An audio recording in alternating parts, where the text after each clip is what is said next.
কত মাছ সব সিলভার কাওয়াড়িয়া মাছ। নমস্কার বন্ধুরা, তোমরা সবাই কেমন আছো? তো আজ আমরা পুকুরে জাল ফেলে মাছ ধরবো। তো পুরো ভিডিওটা দেখতে থাকুন, আশা করি ভালো লাগবে।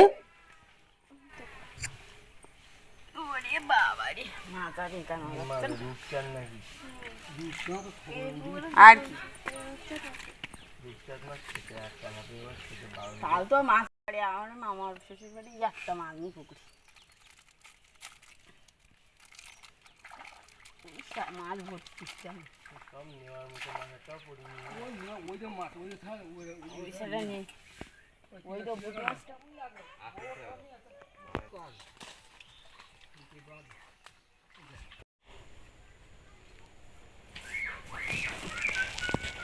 এর মধ্যে কত মাছ সব সিলভার কাওয়াড়িয়া মাছ।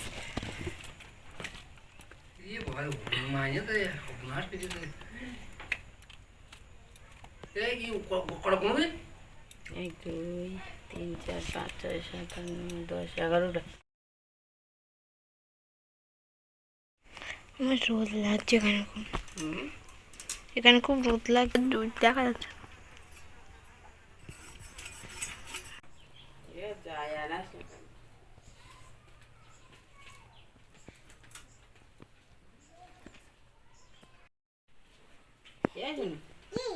কোথায় যাচ্ছিস?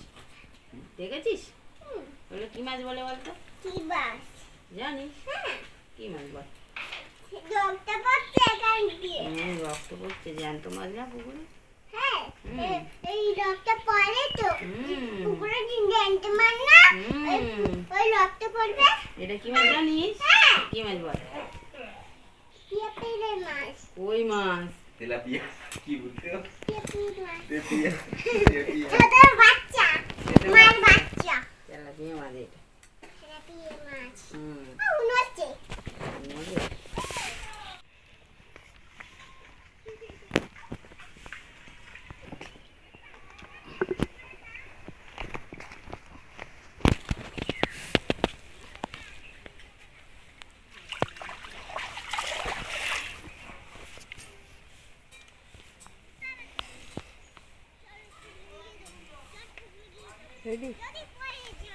এবার আমি পুকুরে মাছগুলো ধুয়ে নেবো।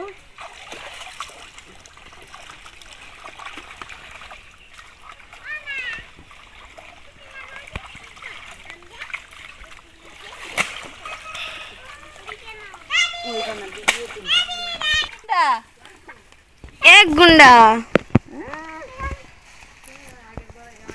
ভালো একটা খেলার সঙ্গী পেয়েছে।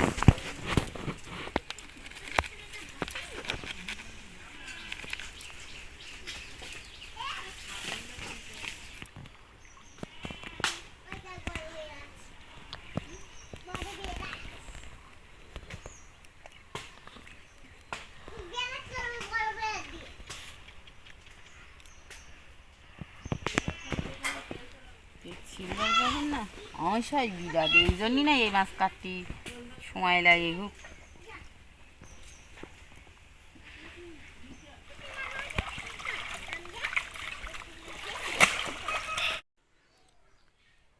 তো এখানে আমি উনুনটা ধরিয়ে দিলাম।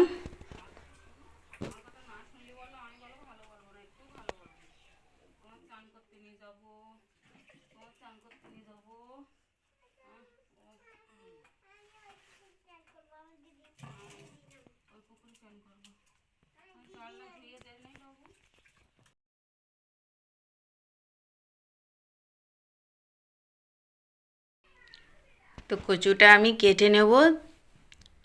তো বন্ধুরা, আমি সিলভার কাপ মাছটা বাড়ির কচু দিয়ে রান্না করব।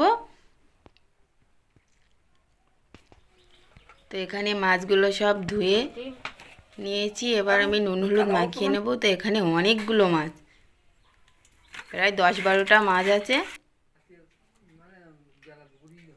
তো উনুনে আমি কড়াই বসিয়ে দিয়েছি, তেলটা গরম করে মাছটা ভেজে নেব।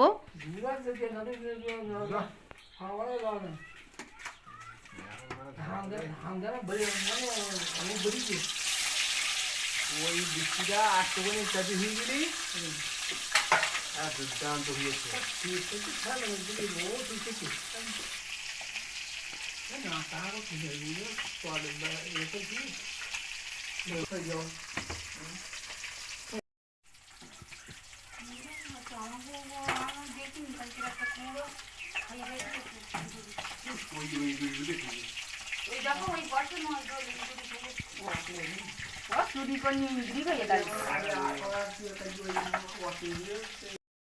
তো কড়াইয়ের মধ্যে তেল দিয়ে দিয়েছি, কচুটা আমি ধুয়ে নিয়েছি, এটা তেলে ভেজে নেব।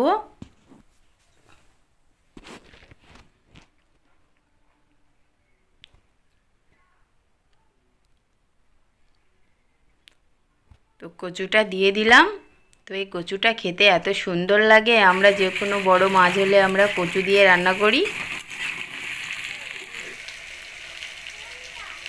তো কচুটা আমি লাল লাল করে ভেজে নেব। এখানে আমি একটু নুন দেব।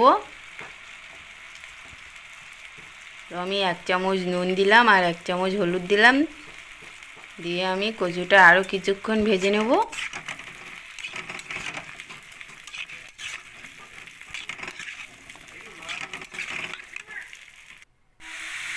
তো কচুটা আমার ভাজা হয়ে গেছে। তো কড়াইয়ের মধ্যে আমি সর্ষের তেল দিয়ে দিলাম আরও কিছুটা।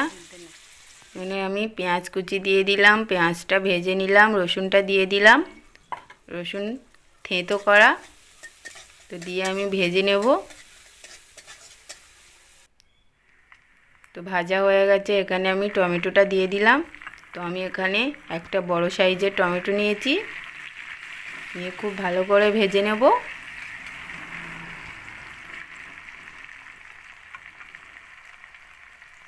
তো এর মধ্যে আমি এক এক করে সব মশলাগুলো দিয়ে দেবো এবারে। তো আমি নুন দিয়ে দিলাম 1/2 চামচ, যেহেতু আগে কচুর মধ্যে নুন দেওয়া আছে। আর হলুদ দিলাম 1/2 চামচ।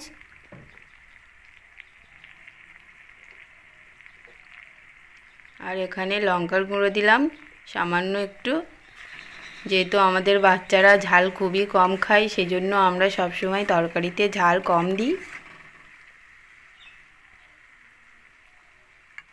তো আপনারা চাইলে বেশি পরিমাণে ঝাল দেবেন। আর এখানে আমি কাঁচা লঙ্কা দিলাম। তো কচুতে সবসময় ঝালটা বেশি দিতে হয়। মশলাটা আমার কষানো হয়ে গেল। তো এর মধ্যে আমি কচুগুলো দিয়ে দিলাম। ভেজে রাখা কচুগুলো দিয়ে আরও কিছুক্ষণ ভেজে নেব। তো এই রান্নাটা এত সুন্দর হবে না খেতে।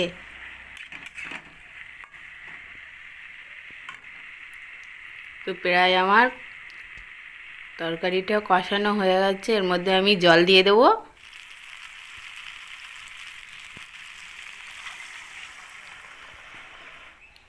তো জলটা দিয়ে আমি ফুটতে দেব। তো এদিকে শ্বশুরমশাই পুকুরে মাছকে আটা দিচ্ছে।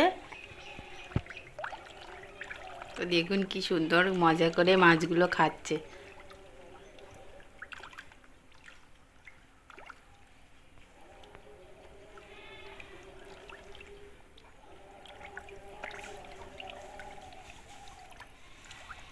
মাছ আটা খায়?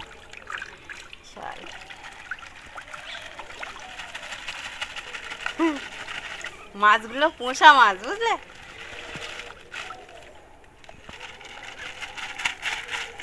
ওই দেখো পুঁটি মাছটা সব মাছ লাগে।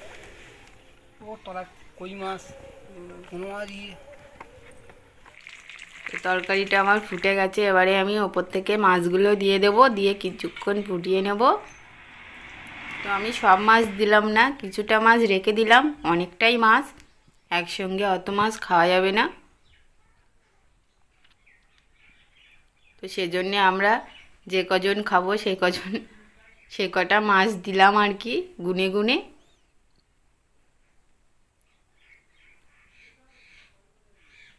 তো আমি তরকারিটা ফুটিয়ে নেব।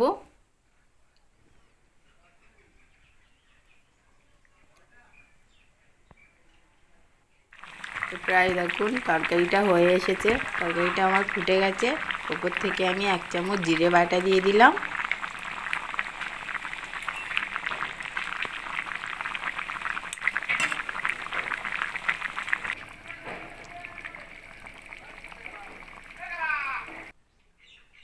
তো রেডি হয়ে গেছে আমার চিলি বারকাপ মাছ দিয়ে কচুর তরকারি।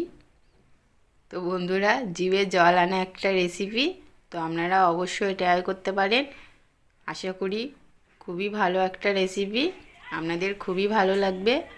তো এইভাবে বাড়ির কচু দিয়ে চিলি বারকাপ, যে কোনো মাছ দিয়ে এই তরকারিটা করা যায় কচু দিয়ে। তো ভিডিওটা ভালো লাগলে প্লিজ লাইক করো, কমেন্ট করো, শেয়ার করো ও ভালো ভালো ভিডিও পেতে চ্যানেলটি সাবস্ক্রাইব করে আমার পাশে থেকো। তো বন্ধুরা, ভিডিওটা এখানেই শেষ করলাম। সবাই ভালো থাকবেন। তো ভিডিওটা কেমন হয়েছে অবশ্যই কমেন্ট করে জানাবেন।